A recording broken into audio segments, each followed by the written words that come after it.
And I can't believe I have the distinct honor and privilege to interview these next two gentlemen who represent one of the most iconic rock bands, really the most iconic music groups in the history of this planet as we know it. And they're going to be in Las Vegas, Nevada at the Coliseum at Caesar's Palace, February the 3rd through the 28th to kick off a new Las Vegas residency. It is the one and only Joe Elliott and Phil Collen of Def Leppard. Good morning, guys. Thank you so much for taking the time.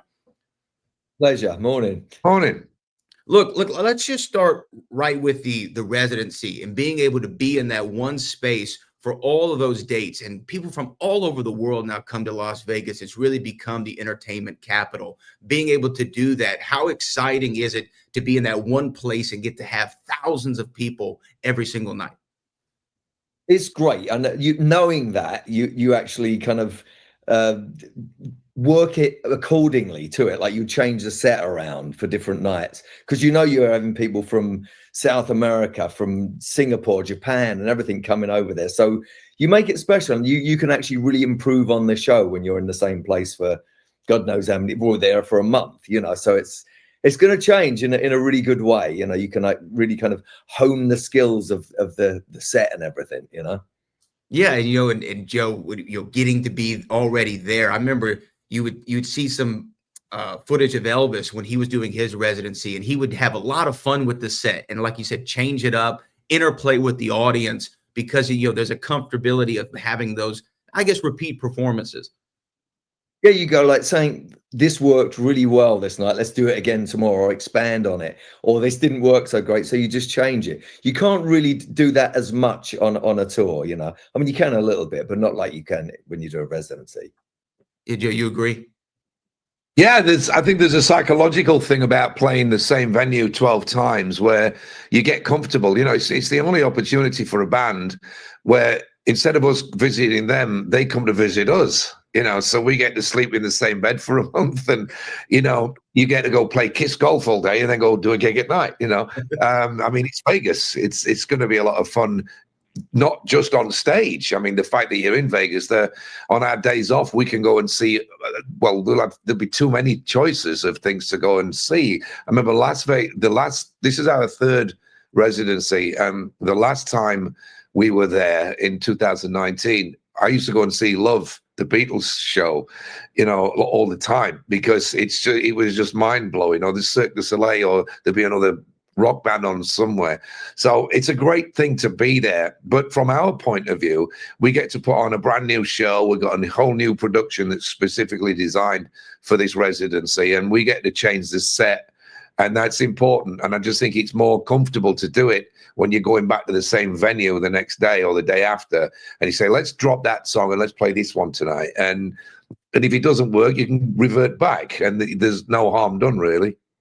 Yeah, you get to play around with it and have a lot of fun. And obviously people from all over the world are always in Vegas, and they might be able to catch a this show's going to sell out, but maybe they could catch a Def Leppard thing at the last minute if they wanted to. The influence of y'all's band, I've been a big fan of y'all's for a very long time. And I just feel that when you talk about Def Leppard, y'all broke so many boundaries, whether you want to talk about Bringing on the Heartbreak. That was like the first big, I guess, heavy ballad that I can remember seeing on television a lot and hearing in radio play. Obviously, Pour Some Sugar on Me has had a influence not just on rock music, but I feel like hip hop has a huge influence from you all. I don't know if y'all feel that and can see that in some of the contemporary hip hop musicians, but your influence is way past just your era or your peak. It's gone on for decades and in all genres of music. Do y'all see and feel that? Absolutely. I mean, that was the plan. We always wanted to be a hybrid of whatever. Pour Some Sugar on Me was based on some early kind of rap music before it came hip hop. It's like, Run DMC. There was all this stuff like that. It's got the vocal meter. It's very rappy or hip hoppy, whatever you want to call it these days. But yeah, you always kind of get influenced by different things and not just rock bands. And that's what we always want to do. So you see it reappearing on other stuff as well. I think also in the 80s, there was a lot of bands that tried to copy what we did, which kind of soaked the market too much, which probably increased the need for grunge.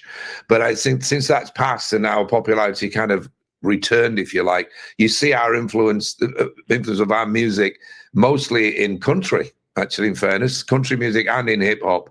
It's not so much in rock. So that's great because it means that we can plow that particular area ourselves and there's no competition, which is great for us. But you do hear the spill. You hear the spill off of our stuff in, maybe Shania Twain or Garth Brooks, bands like that, and then in hip hop as well, they're always contacting us. Can we sample this? Can we sample that? So that it's getting used. It's interesting how it spreads in two totally different directions.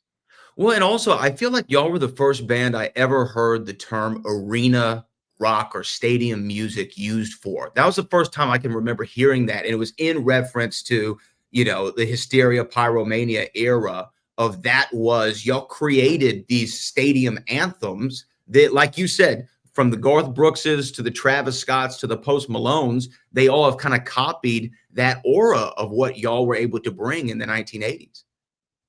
Absolutely, and we did set out to do that.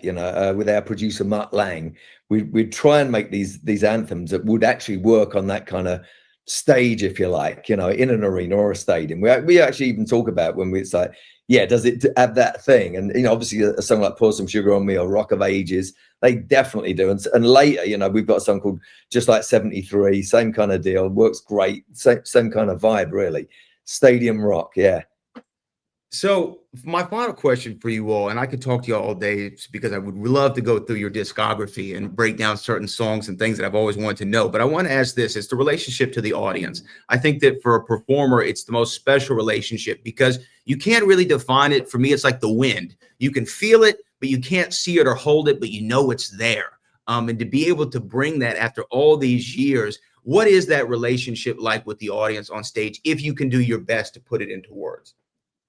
I think that when you've been around for a long time, whether it be like the Stones or the Who, have been around in like 60 years, and us, I think we're 45, 46 years, whatever it is, it grows and it changes. It's a moving being, the whole relationship with the band and the crowd. When we first started out, it was small, and then we had a huge success and the crowds got bigger. And then, like most bands that have been around for a long time, it wanes, it goes away, it comes back, and people get married and have mortgages and they can't afford to come, and then they get a promotion and they do well and they have kids, and then they bring their kids, they come back after 15, 20 years because we're around, we're a constant in their lives at home, maybe on CD players or whatever they've got, streaming these days, and then they come back to the arena or the stadium or whatever, and they bring their kids. And like just the other day in Saratoga Springs, there's like kids on the barrier down the front, like 10 years old with their parents. And I saw a Stones gig years ago, and I saw like a granddad, a son, and a grandson, 11, 35, 60 or whatever, all singing Satisfaction. I'm thinking, I hope that happens to us one day. And it has been happening for 10, 12, 15 years now. It's a great feeling, really is. Well, it will continue. Again, I really, y'all are icons in my eyes, and your influence is going to be felt for generations to come. And I just really appreciate the time this morning. Our pleasure. Thank you.